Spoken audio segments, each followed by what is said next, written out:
The bell above the door of the Daily Grind chimed a cheerful, tinny tune, announcing another customer seeking refuge from the city's relentless drizzle. Lila Monroe didn't look up. Her world had shrunk to the glowing 15-inch screen of her laptop, a universe of pixels and Pantone colors, where she was a minor goddess of branding and layout. She was deep in the zone, tweaking the kerning on a logo for a new organic soap company, her brow furrowed in concentration. The scent of roasted coffee beans and steamed milk was so familiar it had become an absence of scent, the background noise of her life. A low murmur of conversation, the hiss of the espresso machine, the clatter of ceramic on saucer, it was all a lullaby to her focus. She tucked a stray strand of auburn hair behind her ear, her finger tapping the trackpad with rhythmic precision. She was on a deadline, and the soap company's vision of calm serenity was proving stubbornly unserene in its design. That's when the world shifted on its axis, though she was only peripherally aware of it. A sudden silence fell over the coffee shop, a vacuum of sound that was more jarring than a shout. It was followed by a sharp gasp, a clatter, and a deep, guttural groan that seemed to vibrate through the floorboards. Lila's head snapped up, her concentration broken. Across the small cafe, near the counter, a man was on one knee. Not in a proposal, but as if he'd been struck. A dark, expensive-looking coat was pulled taut across his broad shoulders, and one hand was braced against a small table, knuckles white. A shattered ceramic mug lay at his feet, its dark contents spreading like a wound across the pale wood floor. Two other men, dressed in similar severe dark suits, were instantly at his side, their movements sharp and economical, their faces masks of urgent concern. "Matthias, are you all right?" one of them murmured, his voice a low, anxious rumble. The man, Matthias, didn't seem to hear him. His head was bowed, his dark hair falling across his forehead, his shoulders trembling slightly. But then he lifted his head, and for a breathtaking second, his eyes locked with Lila's from across the room. They were the color of molten gold, an impossible, luminous shade that seemed to burn with an inner fire. His face was striking, a sharp, angular jaw shadowed with stubble, high cheekbones, and a strong brow over those impossible eyes. He looked young, no older than his late 20s, but the intensity in his gaze belonged to someone who carried a weight far beyond his years. The raw, naked emotion in that look was staggering, something she couldn't name but felt like a physical touch. It was a look of shock, of agony, and of something else, something that felt like recognition. A jolt, like static electricity, skittered down her spine. Her heart gave a strange, painful lurch in her chest. For an instant, the entire coffee shop, with its murmuring patrons and hissing machines, faded into a blurry watercolor background. There was only the impossible gold of his eyes and the unnerving feeling that he was looking not just at her, but into her. Then, as quickly as it came, the moment was gone. He squeezed his eyes shut, a spasm of pain crossing his handsome features.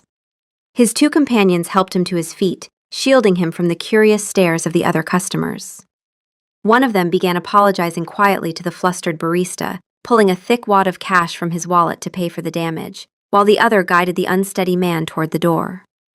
As he passed her table, a scent wafted toward her, clean and wild, like a forest after a rainstorm, with an undercurrent of something warm and spicy, like sandalwood and cloves. It was intoxicating, and she found herself inhaling deeply without meaning to. He stumbled slightly, and his gaze snagged on hers one last time. The gold was muted now, clouded with pain, but the intensity was still there, a silent, desperate plea. Then he was gone, the bell chiming his departure. The coffee shop's regular hum resumed, but for Lila, the atmosphere had changed. The air still seemed to crackle where he had been. She stared at the door, her heart still beating a strange, uneven rhythm. Who was that man? And why did she feel as if she'd just witnessed something profound and deeply personal, something she had no right to see? She shook her head, trying to dispel the weird, lingering feeling. It was just a guy who felt faint. Maybe he had low blood sugar. The eyes were probably contacts. People did strange things for fashion. She forced her attention back to her laptop, back to the serene soap logo, but the image of those burning gold eyes was seared into her mind. The scent of rain-soaked earth and sandalwood seemed to cling to the air around her, a phantom fragrance that made it impossible to concentrate. She had no way of knowing that her quiet, predictable world had just been irrevocably breached by a king from a world she couldn't imagine, or that the jolt she'd felt was the faintest echo of a bond that had just slammed into him with the force of destiny. A bond that he now felt completely, and she not at all. For him, life had just begun. For her, nothing had changed, except for the lingering, unsettling memory of a stranger's golden eyes. Matthias Crane stumbled out into the damp city air, leaning heavily on his beta, Lucian. The drizzle was a cold caress against his feverish skin, but it did nothing to quell the inferno raging within him. His heart hammered against his ribs, a wild drumbeat of triumph and agony. His wolf, a creature of ancient power and primal instinct that had been a restless, searching presence within him since the day he first shifted at 16, was now a roaring tempest. Mate. Mate. Mate! The word was not a thought, but a physical reality, a brand seared onto his soul. Every cell in his body screamed it. The bond, the sacred connection he had been told about his entire life, but never truly believed he would find so young, had snapped into place with a violence that had stolen his breath and buckled his knees. It was a torrent of light and sensation, a tidal wave of emotion so overwhelming that he was drowning in it. Love, possession, protection, an unconditional, absolute devotion that was terrifying in its purity and power. He saw her face behind his closed eyes, the furrow of concentration on her brow, the way she tucked that stray strand of auburn hair behind her ear, the startling green of her eyes when she'd finally looked up. Human. She was human. It didn't matter. Nothing mattered except her. "Get me to the car," he rasped, his voice raw. The city was a chaotic assault on his heightened senses. The smell of exhaust fumes, wet pavement, and 1,000 strangers was a noxious cloud, tainted and foul now that he knew the perfection of her scent, freesia and something warm, like vanilla and old books. It was the only scent in the world. Gabriel, his other beta, already had the door of the armored town car open. They bundled him into the back seat, the plush leather cool against his heated skin. He slumped against the window, pressing his forehead to the cold glass, as Lucian slid in beside him and Gabriel took the passenger seat. The driver pulled away from the curb with practiced smoothness. "Alpha, what happened?" Lucian's voice was tight with worry. He had seen Matthias face down rogue alphas and stare down elder council members twice his age without flinching, but he had never seen his king look so undone. "I found her," Matthias whispered, the words feeling inadequate, flimsy. How could 2 words possibly contain the cataclysm that had just occurred within him? "Her?" Gabriel asked, turning in his seat, his dark eyes wide. "My mate." The words hung in the silent, insulated space of the car. His betas, his brothers in all but blood, stared at him. A slow, dawning comprehension spread across their faces, followed by a wave of relief and joy so profound it was palpable. An Alpha King without his Luna was an incomplete ruler, a kingdom with a hollow heart. Matthias had ascended to the throne at 23 after his father's sudden death, and in the 5 years since, the pack's quiet, constant worry had been that their young king would bear the burden of leadership alone, without a mate to anchor him. "The moon goddess be praised," Lucian breathed, a rare smile touching his lips. "Where is she? Is she one of us? Who is her pack?" Matthias shook his head, a fresh wave of pain crashing over him. It was no longer just the ecstatic shock of the bond's formation. It was being ripped away from her. Every foot the car traveled was like a physical tearing, a hook in his soul pulling him back toward that coffee shop. And there was a new, horrifying sensation. A hollow echo where her side of the bond should be. A void. "She's human," he said, and the joy on their faces faltered, replaced by confusion. And she felt nothing. The reality of it settled in his gut like a stone. He had felt the universe realign, and she had felt nothing. He remembered her expression. Curiosity, a flicker of alarm at his collapse, but not a shred of the soul-deep recognition that was currently rewiring his entire being. He had known, intellectually, that this was a possibility with a human mate. The bond was a wolf's magic. It resided in their blood, their spirit. A human couldn't feel its pull until it was completed, sealed with a mark. But knowing it and experiencing the gaping emptiness of a one-sided connection were two vastly different things. A low growl rumbled in his chest, his wolf's frustration and pain bleeding into the sound. The bond. It's incomplete. It's agony.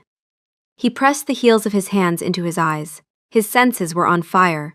He could hear the frantic flutter of a pigeon's wings 2 blocks away, smell the cloying perfume of a woman on the opposite sidewalk. Without her presence to anchor him, to soothe the feral instincts she had awakened, the bond was a raw, open nerve. "What are your orders, Alpha?" Gabriel asked, his voice all business now, the strategist taking over. "We can secure her, bring her in." "No," Matthias snapped, the command cracking with an authority that left no room for argument. "You will do nothing of the sort.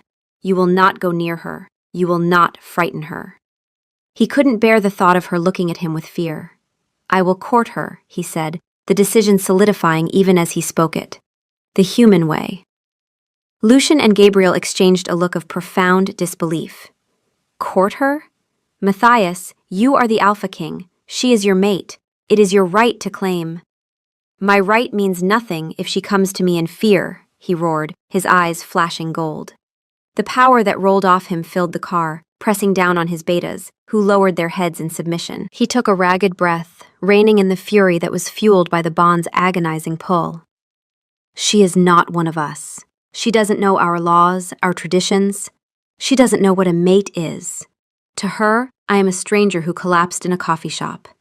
If I approach her as a king, I will be a monster, a kidnapper." He looked out the window, at the blur of the city she called home. "I will win her trust. I will make her feel safe with me. I will make her like me. And when the time is right, when she is ready, I will tell her the truth." His wolf howled in protest. "Now! Take her now! She is ours!" Matthias gritted his teeth against the primal command. "Patience," he told the beast within. "We may be young, but we are not reckless. We do this right." But as the car sped further and further away, the hollow ache in his soul deepened into a throbbing wound, and he knew this would be the hardest battle he had ever fought. On the 3rd day, she was sketching in her notebook, trying to brainstorm a new concept for a client, when a shadow fell over her table. "Excuse me," a deep voice said, a voice that resonated with a familiar, low timbre.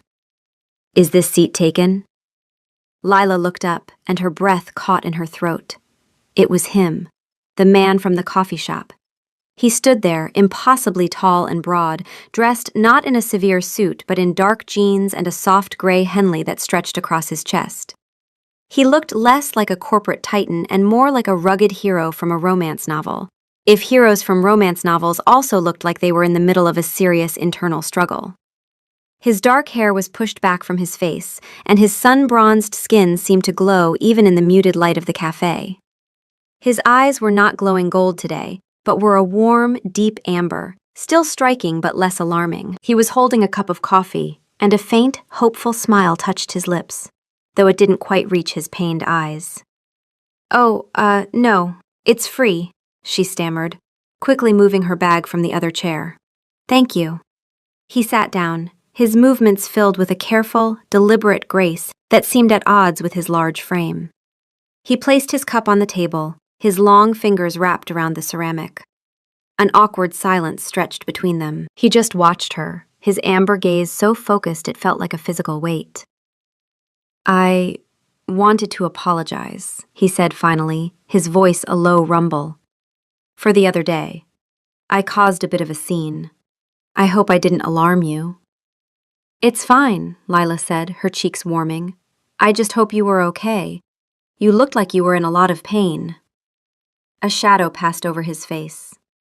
"I have a chronic condition. It flares up sometimes. I'm managing it." The lie was smooth, but the truth of his pain was so evident in his eyes that she believed him instantly. "I'm sorry to hear that," she said softly. He gave a small, self-deprecating shrug. I'm Matthias, by the way. Lila. She offered a small smile, and it felt as though the sun had just broken through the clouds in his expression. The change was so sudden and so radiant that it took her aback. It's beautiful, he said, his voice thick with an emotion she couldn't decipher. Your name. Thanks, she said, feeling a blush creep up her neck again. This man was intense. Everything about him was dialed up to 11. His presence, his gaze, the sheer force of his attention. It was flattering and deeply overwhelming. You're a designer? He asked, nodding toward her open sketchbook. A graphic designer, yes. Anything I might have seen? She laughed. Probably not, unless you're really into artisanal pickle branding or boutique dog walking services. His smile widened, and for the first time it seemed genuine and relaxed, crinkling the corners of his eyes. The sight did strange things to her pulse. I like pickles, he said with a solemnity that was clearly feigned. And dogs. They talked for almost an hour. He was an incredible listener, asking thoughtful questions about her work, her passion for typography, her frustration with clients who wanted more pop. He spoke little about himself, offering only vague details about being in investment and management. But he seemed to absorb every word she said, his amber eyes never leaving her face. When she mentioned offhandedly that she preferred Earl Grey tea to coffee in the afternoons, he seemed to file the information away with the gravity of a state secret. It was the most engaged she'd ever felt in a conversation, and also the most scrutinized. He was charming, intelligent, and devastatingly handsome, but there was a current of something wild and possessive just beneath his calm surface. When a man at the next table let his gaze linger on her for a moment too long, a low sound, almost a growl, vibrated in Matthias's chest. The other man looked over, met Matthias's cold, hard stare, and quickly found something fascinating to look at on the ceiling. Lila blinked, unsure if she'd imagined it. Before she could process it, Matthias was smiling at her again, the momentary chill gone. I know this is forward, he said, his voice dropping a little, becoming more earnest. But I was wondering if you would allow me to take you to dinner sometime. Lila's heart did a little flip-flop. Part of her, the sensible, cautious part, was screaming that this man was too much, too intense, a walking red flag in a very attractive package. But another, more daring part of her was undeniably intrigued. She had never met anyone like him. I'd like that, she heard herself say. Relief washed over his face, so profound it was almost startling. He looked as if she'd just handed him a winning lottery ticket, a royal pardon, and the key to the universe all at once. Is Friday night too soon? He asked, the eagerness palpable. Friday is good. He stood, and for a moment he just looked at her, his expression full of a deep, aching tenderness that made her feel both cherished and completely bewildered. Thank you, Lila, he said, his voice soft. You won't regret it. As he walked away, that wild, clean scent of forest rain and sandalwood trailed in his wake, and Lila was left staring after him, her mind reeling. She had a date. With the most intense, overwhelming, and captivating man she had ever met. She had no idea what she was getting herself into. The agony of that first conversation was a new circle of hell for Matthias. To be so close to her, to breathe in the scent that was the very fabric of his soul, and to have to pretend he was just a man making small talk was a form of torture specifically designed for him. His wolf paced the confines of his mind, a caged and snarling beast, demanding he reach across the small table, pull her into his arms, and bury his face in the curve of her neck. Ours. Claim what is ours. He had to fight every primal instinct that screamed at him to touch her, to scent her, to declare to the entire world that she belonged to him. Instead, he had talked about logos. He had listened to her describe the difference between a serif and a sans serif font, while his entire being was vibrating with the need to tell her that her voice was the only sound he ever wanted to hear again. When that fool at the next table had dared to look at her with casual appraisal, the growl had ripped from his chest before he could stop it. It was a territorial command, an alpha's warning so deeply ingrained it was reflexive. The man's immediate submission had been satisfying, But the flicker of confusion on Lila's face had been a sharp reminder of how precariously he was balanced on the edge of his control. Getting her to agree to dinner had felt like conquering a kingdom. He'd left the coffee shop and immediately called Lucian. "The date is set for Friday. I need a restaurant. Quiet, private, and find out what her favorite food is, subtly." "Matthias, we don't know." She mentioned a project for a new Italian restaurant in her neighborhood, La Bella Luna. She said she loved their whole aesthetic and menu. Start there. He remembered every word, every gesture, every fleeting expression that had crossed her face. They were etched into his memory, a high-definition replay he would analyze for hours. The days leading up to Friday were the longest of his life. The incomplete bond was a physical affliction. Sharp, stabbing pains would lance through his skull without warning. His senses were still in overdrive, the city a constant, grating cacophony. Sleep offered little respite, filled with vivid dreams of her, running through a moonlit forest, her laughter echoing in the trees, her hand in his. He would wake with the scent of freesias in his nose and an ache in his arms so profound it felt like a phantom limb. He threw himself into his work, managing the vast network of the Crane Pack's businesses and territories with a ferocious, distracted energy. He snapped at council members in meetings and cut negotiations short, his patience worn to a raw nerve. His pack felt his distress. A low thrum of anxiety ran through the territory. An agitated alpha meant an unstable pack. Lucian and Gabriel did their best to run interference, assuring the elders that the king was simply under pressure. They knew the truth.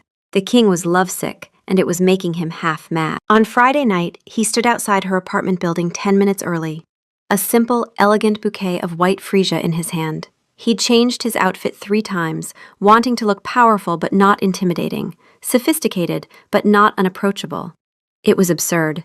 He had commanded the largest pack on the continent, and yet he was nervous about what to wear to dinner. When she walked out of the building, his breath hitched. She was wearing a simple, dark green dress that brought out the red in her hair and the startling color of her eyes. She looked beautiful, and the sight of her sent a fresh wave of devotion and longing through him.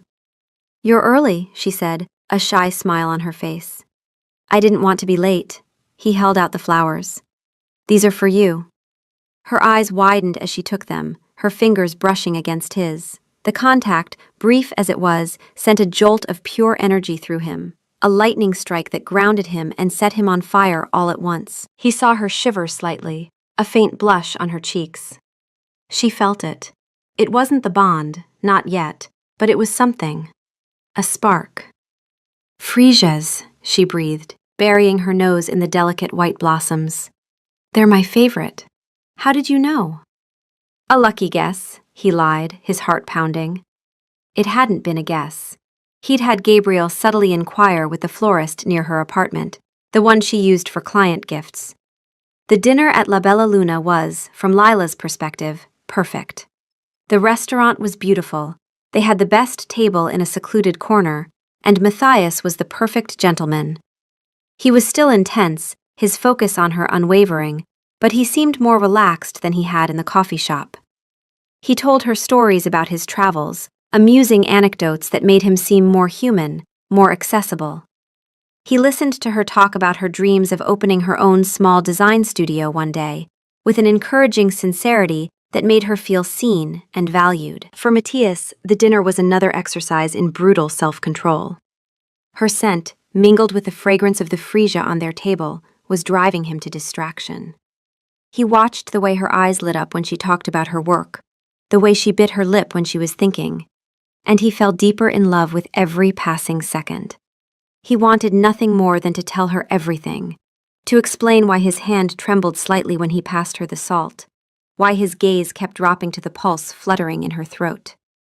After dinner, he walked her back to her apartment. The street was quiet, the air cool. At her door, she turned to him. "I had a really lovely time, Matthias." "So did I, Lila." He ached to kiss her. The need was a physical force, pushing him forward. His wolf strained against its leash, a desperate, frantic pull toward her. Kiss her, mark her, make her ours. He clenched his fists at his sides, his knuckles straining. This was too soon. It would frighten her. He had to be patient. He had to earn this. Instead, he gently reached out and tucked a stray curl behind her ear, letting his fingers linger for a fraction of a second against the soft skin of her temple. Her breath hitched, and her eyes fluttered closed for a moment. He saw the goosebumps rise on her arms. He was affecting her. The knowledge was a heady victory. "Good night, Lila," he murmured, his voice husky. He forced himself to step back, to put distance between them before he did something he couldn't take back. He watched until she was safely inside, the lock clicking into place, before he turned and walked away, the hollow ache of the incomplete bond already returning, sharper and more painful than ever. Over the next few weeks, Matthias and Lila settled into a tentative rhythm of courtship. It was a strange, delicate dance, a blend of two completely different worlds. For Lila, she was dating a wealthy, enigmatic, and ridiculously attentive man named Matthias. They went to art galleries, walked through the park, saw an indie film she'd been wanting to see. He was a perfect gentleman, always opening doors, pulling out her chair, and listening with an intensity that still sometimes unnerved her. He seemed to anticipate her needs before she was even aware of them.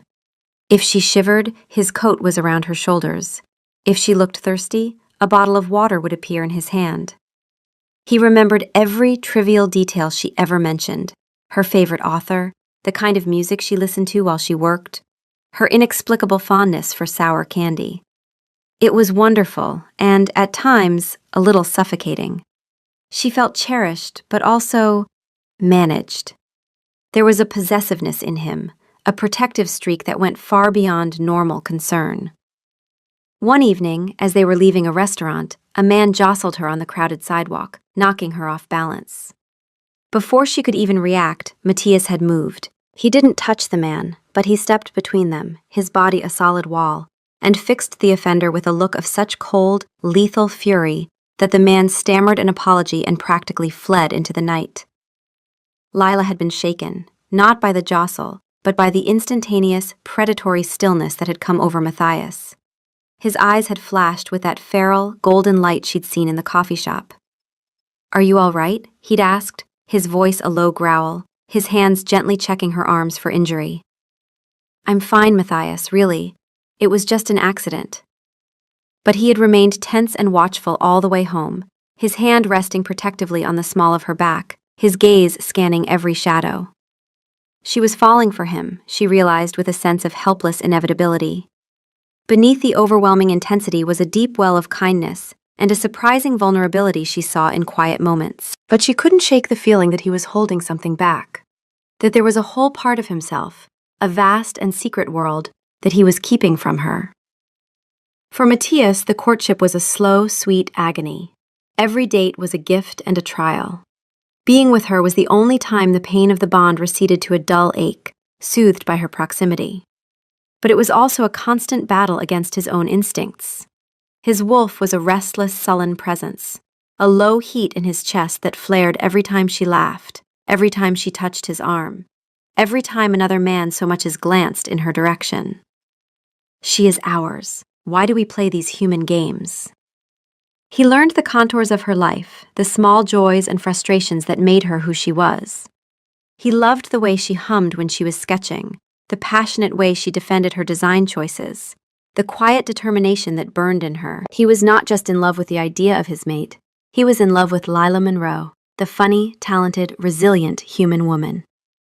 But the strain was beginning to show, the headaches were getting worse, and the need to complete the bond was becoming a physical imperative. His control was fraying at the edges. One night, they were sitting on a bench in the park, watching the city lights twinkle to life. Lila was talking about her family, about her childhood in a small town upstate, about her parents who still called every Sunday, and her younger sister who was finishing nursing school. He was listening, but he was more focused on the scent of her hair on the evening breeze, the way her hand was resting on the bench, so close to his. Without thinking, he covered her hand with his. It was the first time he had initiated such a deliberate, lingering touch. A jolt went through both of them. Her skin was soft, her bones delicate beneath his much larger hand. He felt the frantic beat of her pulse against his palm. She didn't pull away. Instead, she turned her hand over, lacing her fingers with his. The simple connection was electrifying. For a moment, the roaring in his soul went quiet. There was only peace. He brought her hand to his lips, pressing a soft, reverent kiss to her knuckles. Her breath hitched. "Matthias," she whispered, her voice a little shaky. "What is it? What's going on with you?" He looked at her, and she saw the raw, desperate truth in his eyes. He was in pain, a deep, profound pain that had nothing to do with the chronic condition he'd mentioned. "I want to tell you," he said, his voice thick with unshed emotion. "I need to tell you everything, but I'm afraid." "Afraid of what?" "Of losing you." The vulnerability in his voice was her undoing. She squeezed his hand. "You won't." But even as she said it, a new, more dangerous presence was making itself known. Unseen, in the shadows beyond the park, eyes watched them. The Alpha King's distraction had not gone unnoticed by his enemies. A rival pack from the north, led by a ruthless alpha named Marcus, had been watching Matthias for weeks, noting his frequent forays into the human world, his focus on a single human woman. An alpha in love was a powerful thing, but an alpha with an unclaimed, vulnerable human mate was a target. Marcus saw an opportunity. To strike at the woman was to strike at the king's heart. That night, as Matthias left Lila at her apartment, his senses, usually a torment, became a warning. The scent of another wolf, unfamiliar, hostile, was faint on the air. A predator's scent. He froze, his head snapping up, scanning the rooftops, the alleyways. His wolf rose, hackles raised, a low growl building in his throat. They were being watched. And Lila, his precious, unknowing Lila, was in danger. He pulled out his phone immediately, his fingers moving fast. Within the hour, Lucian had a rotating detail of 4 wolves stationed around Lila's building and along her route to work, hidden in plain sight. Gabriel began a sweep of the city's northern corridors, tracking the scent. But Matthias knew it wasn't enough. His patient, careful courtship had just run out of time. The attack came 2 nights later. Matthias had insisted on picking Lila up from her office himself, a new, non-negotiable precaution that she'd found both endearing and slightly paranoid. He'd cited a feeling he had about the neighborhood being unsafe after dark. She was working late, putting the finishing touches on a major presentation, and was the last one to leave the small converted warehouse that housed her design firm. The parking garage was dimly lit and eerily silent, the hum of the fluorescent lights the only sound besides their footsteps echoing on the concrete. Matthias's hand was a warm, firm presence on the small of her back, but she could feel the tension coiled in his frame.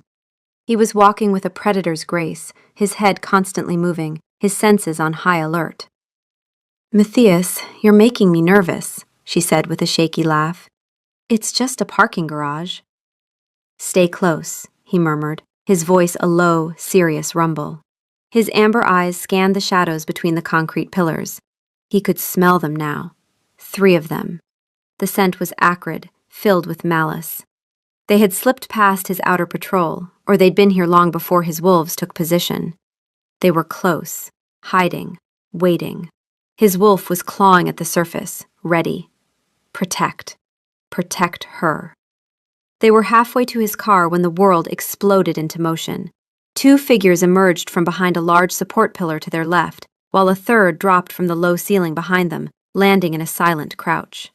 They were large men, moving with a fluid, unnatural speed. Lila cried out in alarm, stumbling back against Matthias. He didn't hesitate. In a single, fluid motion, he pushed her behind him, shielding her with his body. "Lila, get behind the car, now," he commanded, his voice no longer the gentle, cultured tone she knew, but a hard, resonant snarl of pure authority. It was the voice of an alpha, and it vibrated through her bones, demanding obedience. She stumbled backward, her hands finding the cold metal of the car's hood, her eyes wide with terror. The 3 men fanned out, circling them. They weren't just men, she realized with a jolt of primal fear. Their eyes held a feral glint, and their lips were pulled back from their teeth in predatory grins.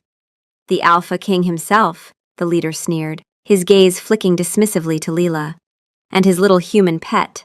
Marcus sends his regards." Matthias didn't answer. He was utterly still, a statue of coiled rage. The air around him seemed to crackle with power. Then he moved. It wasn't human movement.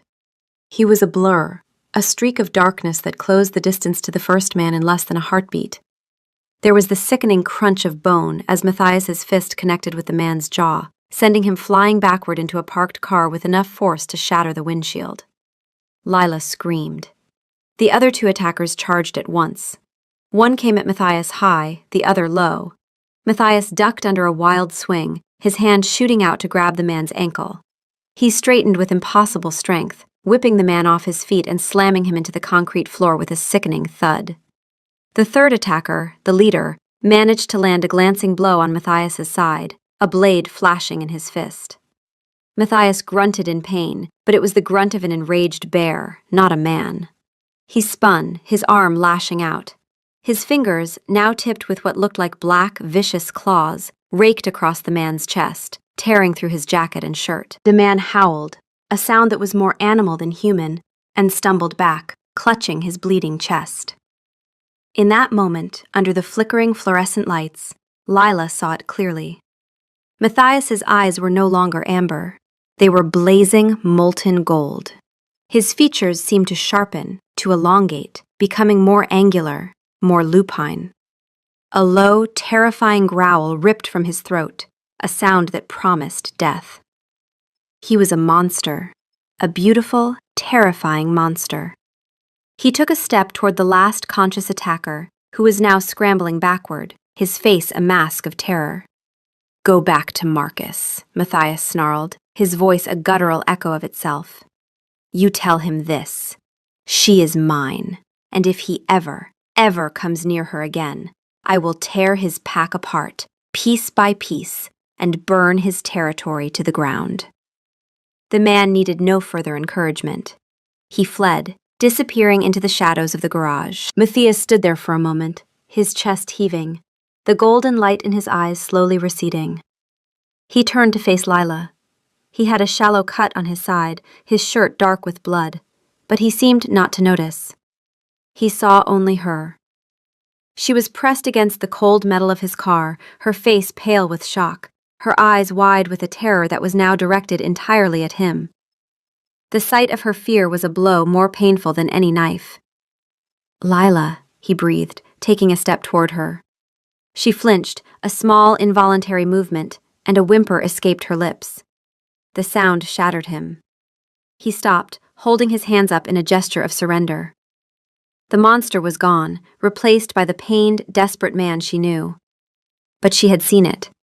She had seen what he was. "Please," he whispered, his voice breaking. "Don't be afraid of me. Let me explain. Please, let me take you somewhere safe." He looked utterly broken, his broad shoulders slumped, his face a canvas of anguish. Her heart was hammering, her mind screaming at her to run, to get away from this man who had dispatched 3 attackers with inhuman strength and grown claws from his fingertips. But her legs wouldn't move, and beneath the terror, a strange, traitorous part of her felt a surge of something else. He had protected her. He had thrown himself between her and danger without a second's thought. The monster had been unleashed for her. Trembling, she gave a tiny, almost imperceptible nod. Relief so profound it was heartbreaking washed over his features. He didn't move closer, respecting her fear. He simply gestured to the passenger door of his car. "Get in, I'll take you to my home. I promise no one will ever hurt you again." Numbly, she did as he said, her mind a whirlwind of confusion and fear. She had fallen in love with a man, and just discovered he was something else entirely. The drive was silent and surreal. Lila sat huddled against the passenger door, as far from Matthias as she could get, her arms wrapped around herself. She stared out the window as the familiar city streets gave way to winding country roads, then to a private drive that cut through a dense, ancient-looking forest. She kept stealing glances at him. He drove with a quiet focus, one hand on the wheel. The other hand was pressed against the cut on his side, his knuckles white. The bleeding seemed to have stopped, but his jaw was tight with a pain that seemed deeper than the wound itself. His face was pale and drawn in the dashboard lights, his expression grim. The silence was thick with unspoken questions and terrifying truths. She replayed the scene in the parking garage over and over in her mind. The impossible speed, the golden eyes, the claws. It didn't make sense. It was like something out of a fantasy novel, not her life. Finally, they broke through the trees into a massive clearing. Perched on a rise overlooking a moonlit valley was a sprawling estate. A magnificent structure of dark stone and timber that looked more like a fortress than a house. Lights glowed warmly in the windows, but it did little to dispel the intimidating aura of the place. As they pulled up the circular drive, people began to emerge from the house. They moved with the same fluid grace as Matthias, their faces etched with concern. She recognized the two men from the coffee shop, Lucian and Gabriel. They flanked the car as soon as it stopped. Gabriel opened her door, his expression unreadable but not unkind. Lucian opened Matthias's. "Alpha, you're bleeding," Lucian said, his voice tight. "It's nothing," Matthias replied, waving off his concern as he got out of the car. He looked only at Lila, his eyes pleading. "Come, Lila, please." Hesitantly, she allowed Gabriel to help her out. She felt small and fragile under the curious, watchful eyes of the dozen or so people now gathered on the steps. They weren't just curious, she realized. They were deferential. Their gazes were all on Matthias, waiting for his lead. He was their leader. An alpha, the word the attacker had used. Matthias led her inside, into a great hall with a soaring ceiling and a massive stone fireplace. The decor was elegant and rustic, but it felt like a king's hall, not a home. He led her to a soft leather sofa near the fire and motioned for her to sit. An older woman with kind eyes and silver-streaked hair approached with a tray bearing a steaming mug. "Drink this," she said gently. "It's chamomile tea. It will help with the shock." Lila took it, her hands still trembling. Matthias remained standing, keeping a respectful distance. He looked at Lucian. "Clear the hall. I need to speak with Lila alone." The others dispersed without a word, leaving them in the vast, silent room, the only sound the crackling of the fire. Matthias finally sat in a chair opposite her. He looked exhausted, the weight of the world on his shoulders, and for the first time, she could see just how young he really was beneath all that authority. He was a man in his late 20s, carrying a burden that would have crushed someone twice his age. "Lila," he began, his voice low and hoarse. "I know you're scared and confused. What you saw tonight, it's real. I am not entirely human." He took a deep breath, like a man about to leap from a cliff. "I am a werewolf, a lichen. We live in secret, alongside your world. The men who attacked you were wolves from a rival pack. They targeted you to get to me." Lila stared at him, the hot mug of tea forgotten in her hands. Werewolf. The word sounded insane. It was impossible. But she had seen it. The speed, the strength, the eyes, the claws. "You are their king?" she whispered, remembering the attacker's words. He nodded. "I am the Alpha King of the Crane Pack, and of all the allied territories on this continent. My father held the title before me. He died 5 years ago, and the crown passed to me. I was 23. He watched her, gauging her reaction. She was pale, but she wasn't screaming or running. She was listening. He took that as a sign to continue, to tell her the most important, most unbelievable part of the story. "There is a reason I sought you out, Lila. A reason I couldn't stay away. For my kind, there is a force more powerful than any law or title. It's what we call the mate bond." He leaned forward, his amber eyes burning with a desperate sincerity. "It is a fated connection, a recognition of the other half of one's soul. The moment I saw you in that coffee shop, the bond snapped into place for me. It was the most profound and overwhelming moment of my life. It's why I collapsed. It was the shock of finding you after years of searching." Her mind reeled. The coffee shop, his pained expression. The way he had looked at her, as if he already knew her. "But I didn't feel anything," she said, her voice barely a whisper. "I know," he said, and the pain in his voice was immense. "The bond resides in our wolf spirit. A human can't feel it until it's been completed. For the past few weeks, I have been living with a one-sided connection. I feel everything, this absolute, unconditional love and devotion for you, while you have felt nothing. It's why I've been so intense." He gestured to his side. "This bond, when it's incomplete, it causes physical pain, headaches, a constant ache in my soul that only fades when I'm near you." Everything clicked into place. His overwhelming attention wasn't obsession, it was instinct. His overprotectiveness wasn't paranoia, it was the desperate need to protect his other half.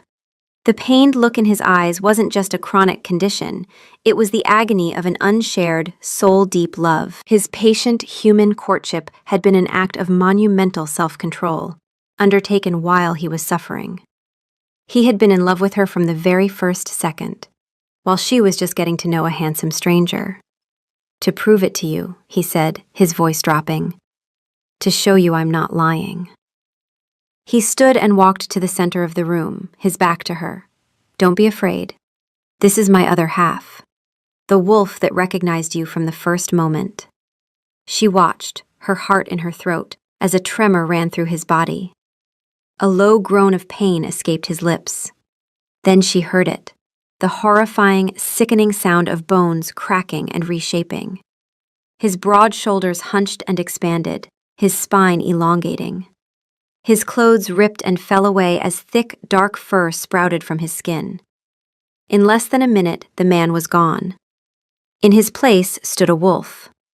He was magnificent and terrifying, larger than any wolf she had ever seen, with a coat the color of midnight and eyes of molten gold. He turned his massive head and looked at her.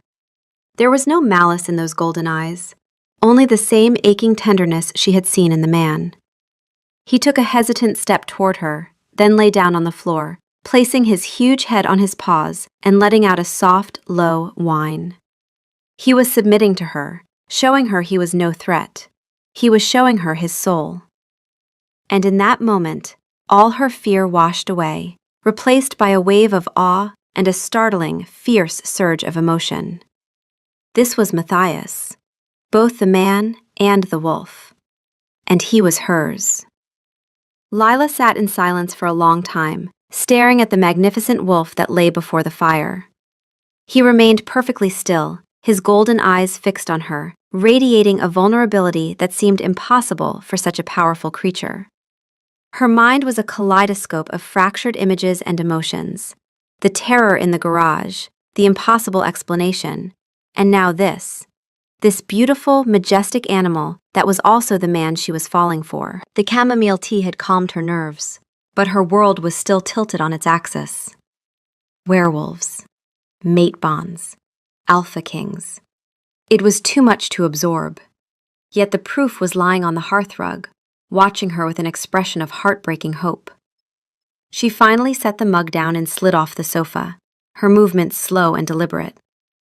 The wolf's ears twitched, but he didn't move. She knelt on the floor a few feet away from him. "Matthias?" she whispered. The wolf's tail gave a single, soft thump against the floor. It was him. She crawled closer, her fear completely gone, replaced by a profound curiosity and a deep, aching sympathy for what he must have been going through. She reached out a trembling hand and rested it on his massive head, her fingers sinking into the thick, soft fur between his ears. He let out a low rumble, a sound that vibrated through her hand and up her arm. It wasn't a growl of aggression, but a deep, resonant purr of pure contentment. He closed his eyes, leaning into her touch as if it were the most precious sensation in the world. In that moment, she understood. She understood the depth of his patience, the sheer force of will it must have taken to court her so gently, to treat her like a normal woman when his very soul was screaming for her. He had endured physical pain and the torment of his own instincts, all to keep from frightening her, to give her a choice. He had honored her humanity above his own needs. Tears welled in her eyes, tears of awe, of gratitude, and of a love that was suddenly, fiercely clear. "You've been in so much pain," she whispered, stroking his head, "all this time." The wolf let out another soft whine, nuzzling his head against her hand. He had protected her, honored her, and now had bared his soul to her in the most vulnerable way possible. How could she not love him? He stayed with her like that for what felt like hours, a silent, comforting presence. Eventually, he stood, shook his massive form, and retreated to a side room. A few minutes later, Matthias returned, now human again, and dressed in a simple pair of sweatpants and a t-shirt. His dark hair was damp and he looked tired, but the desperate anxiety was gone from his eyes, replaced by a quiet hope. He sat on the floor in front of her. "I know this is a lot to ask," he began, his voice soft. "I will give you time. I will give you anything you want. If you want to leave, I will take you home, and I will post guards, my best men, to watch you from a distance. I will never let anyone hurt you. You never have to see me again if that is what you wish." His offer was genuine. He would let her go, even if it destroyed him. "I need time," she said, and she saw the pain flicker in his eyes before he nodded, accepting it without hesitation. "Of course, take as long as you need." He gave her a room in the estate, a beautiful space with windows overlooking the valley. She texted her friend Mara to say she was staying with Matthias for a few days, a half-truth that satisfied the immediate questions.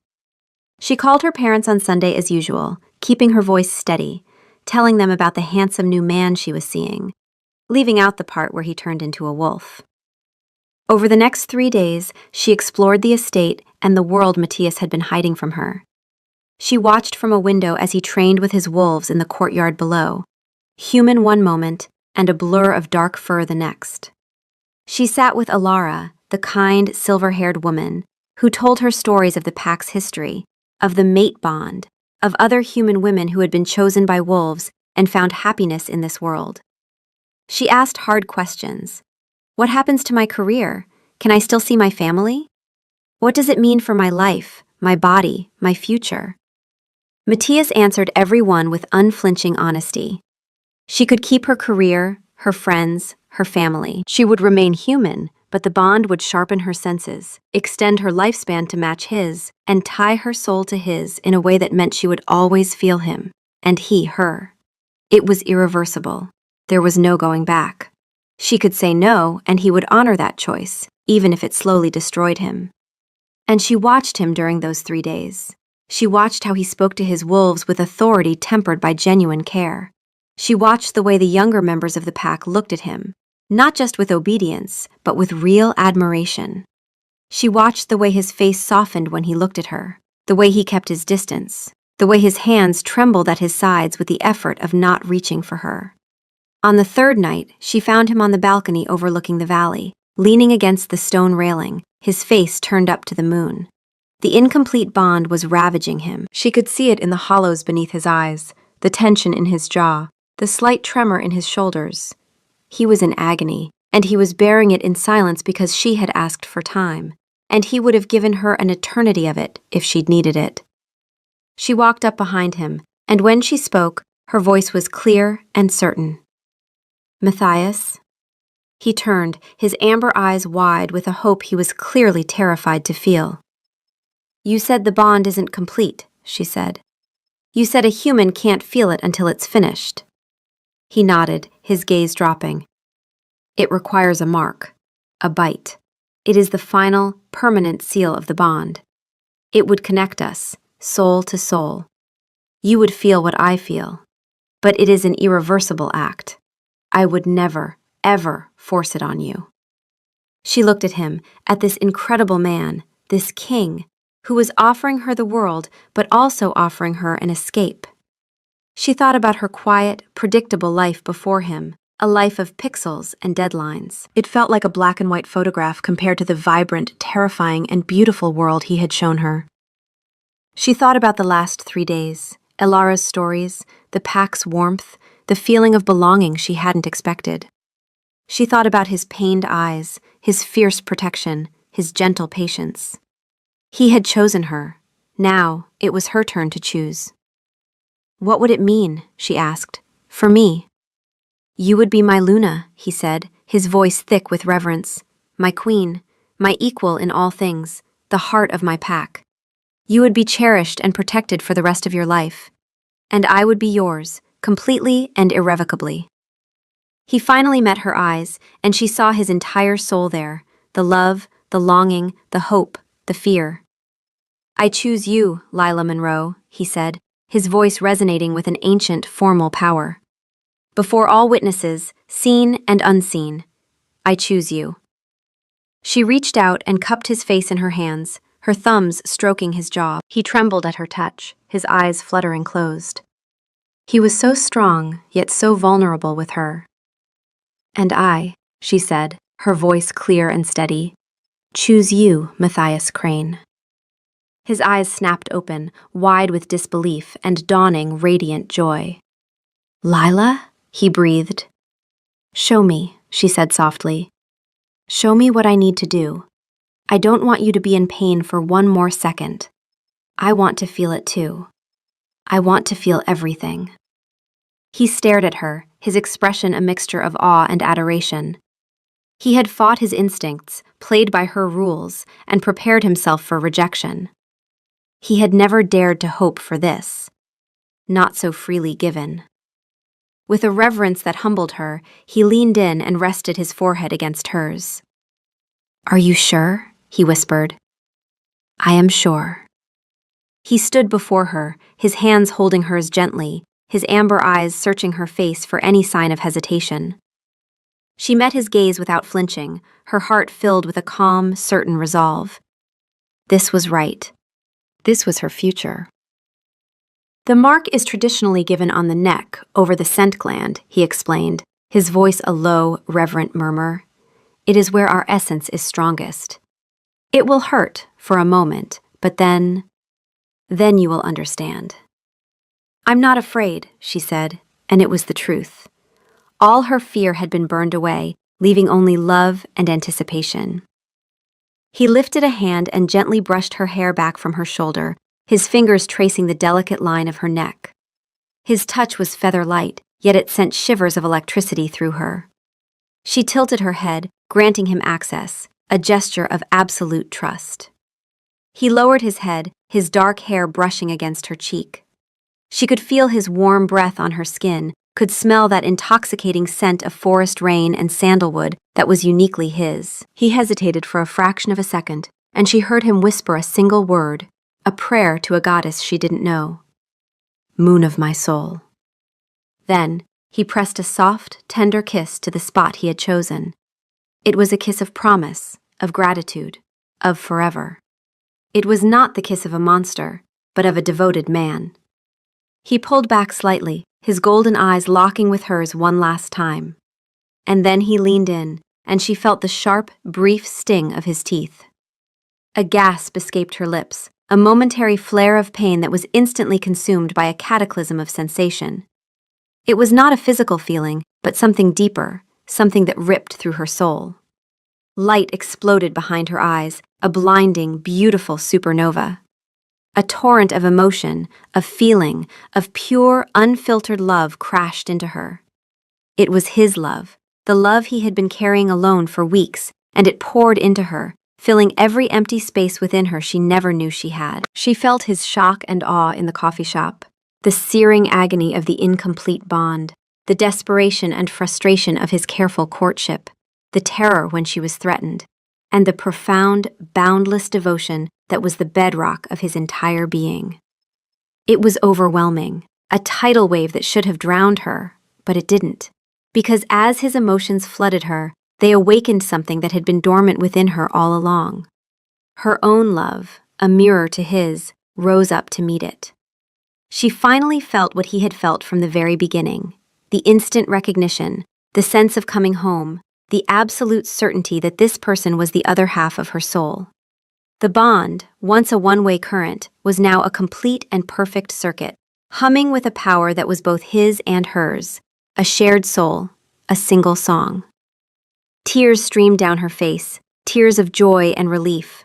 She clutched at the front of his shirt, her knees weak. He immediately caught her, his strong arms wrapping around her, holding her up. He pulled back, his own eyes wet with unshed tears, and gently licked the small wound on her neck. It tingled, and the pain vanished, leaving only a strange, pleasant warmth. "Lila?" he asked, his voice thick with emotion. She looked up at him, and he was no longer just Matthias, the handsome, intense man she'd been dating. He was her mate, her other half, and she loved him with a depth and ferocity that stole her breath. She saw him, truly saw him for the first time, through the lens of the bond. She saw the weight of his young kingship, the loneliness of his crown, and the pure, radiant joy she now brought him. "Oh," she breathed, a laugh bubbling up through her tears. "Oh, it's you. It's always been you." A beautiful, brilliant smile broke across his face, a smile of pure, unadulterated happiness. He lowered his head and finally, kissed her. It was not a kiss of tentative courtship, but a kiss of absolute possession and eternal promise. It was the kiss of a king claiming his queen, of a wolf finding his mate, of a man who had found his home. In that moment, under the light of the full moon, Lila Monroe, the graphic designer from the city, truly understood. Her life had not just been changed, it had finally begun. She was home. In the days that followed, Lila's world expanded in ways she could never have imagined. Waking up next to Matthias in his vast, comfortable bed felt as natural as breathing. The gaping hole in his soul, the one she could now feel through the completed bond, was gone, replaced by a warm, steady hum of contentment that was a constant presence in the back of her mind. It was his peace, and it was hers too. She could feel his emotions as if they were her own, a surge of pride when he looked at her, a wave of protectiveness when she wandered the halls of the great house, a deep, abiding love that was a constant, gentle pressure against her heart. But the threat of Marcus still hung over them like a storm cloud, and Matthias was not a king who left debts unpaid. 3 days after the marking, Lila felt it through the bond, a cold, focused fury that was nothing like the warm man who had held her through the night. She found him in his study with Lucian and Gabriel, his expression carved from stone. "Marcus has been located," Lucian said. "He's at the northern border of his territory with what's left of his inner circle. Our scouts report he's preparing to move south again." Matthias stood, and the power that radiated from him was unlike anything Lila had felt before. The completed bond had changed him. The constant pain that had been draining his strength for weeks was gone, replaced by a clarity and force that filled the room like a physical pressure. She felt his wolf rise, not with the frantic desperation of before, but with a terrifying, controlled certainty. "This ends now," he said. He turned to Lila, and his expression softened, but only slightly. The Alpha King was looking at her now, not just the man. "I need you to stay here. Lucian will be with you." "Matthias," she began, fear spiking through the bond. He crossed the room and took her face in his hands, pressing his forehead to hers. "I can feel your fear," he murmured, "and I swear to you, I will come back. But I will not let the man who sent wolves to hurt you draw another breath of free air. Not while I am king." She felt the truth of it through the bond, the iron resolve, the protective fury, and beneath it all, a calm confidence she hadn't felt in him before. The completed bond hadn't just healed him, it had made him whole. She nodded, pressing a kiss to his palm. "Come back to me." He left at dawn with Gabriel and a company of his best wolves. Lila paced the estate, her heart tethered to his through the bond. She could feel the shift when they reached Marcus's territory, a spike of adrenaline, then focused calm. She could feel the moment he confronted Marcus, a blaze of alpha power so intense it made her grip the edge of a table, her knuckles white. And then, hours later, she felt it. A wave of grim satisfaction, followed by relief, followed by a single, overwhelming emotion directed at her like a beacon. Coming home to you. The details came later. Marcus, when confronted by the full might of the Crane King and his wolves, had been given a choice: submit and surrender his territory, or fight and lose everything. The coward had submitted, dropping to his knees before Matthias and baring his throat in the most abject form of wolf surrender. His pack was disbanded, his wolves absorbed or scattered, his territory divided among Matthias's allies. Marcus himself was exiled to the far north, stripped of his title and his pack, condemned to live as a lone wolf. The worst fate for their kind. Matthias returned at dusk, dusty and tired but uninjured. The moment he walked through the door, Lila threw herself into his arms, and the bond sang between them, a perfect, harmonious chord of relief and love. He buried his face in her hair, breathing her in, and she felt every ounce of tension drain from his body. "It's done," he murmured against her temple. "He'll never come near you again." She pulled back and looked at his face, at the young king who carried his power with such steady grace, and felt a fierce, possessive pride that mirrored his own. They were safe. They were whole. They were home. The pack accepted her without question. The moment Matthias had presented her to them the morning after the marking, her new mark a faint silvery tracery on her neck, they had bowed their heads as one.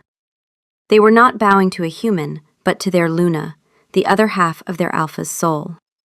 They could feel the change in him, the new sense of wholeness and stability that radiated from him, and they embraced her as the source of it. Elara became her guide and friend, patiently explaining the intricacies of their society, their laws, and their history. Lucian and Gabriel, who had once seemed so intimidating, became her staunchest protectors and companions, their fierce loyalty to Matthias now extending completely to her. Lila found her place with a surprising ease. Her skills as a designer, her ability to see the world in terms of structure, communication, and aesthetic proved invaluable. She helped redesign the pack's antiquated communication systems, created new insignia for their guards, and even began working on a project to document their rich oral history, interviewing elders and translating their stories into beautiful illustrated books. She kept her apartment in the city for the days she needed to meet clients, and Mara, her best friend, eventually became one of the few humans trusted with the pack's secret, though that was a story for another time. She was not just a cherished mate, she was a contributing member of their world, bringing her own unique strengths to the pack.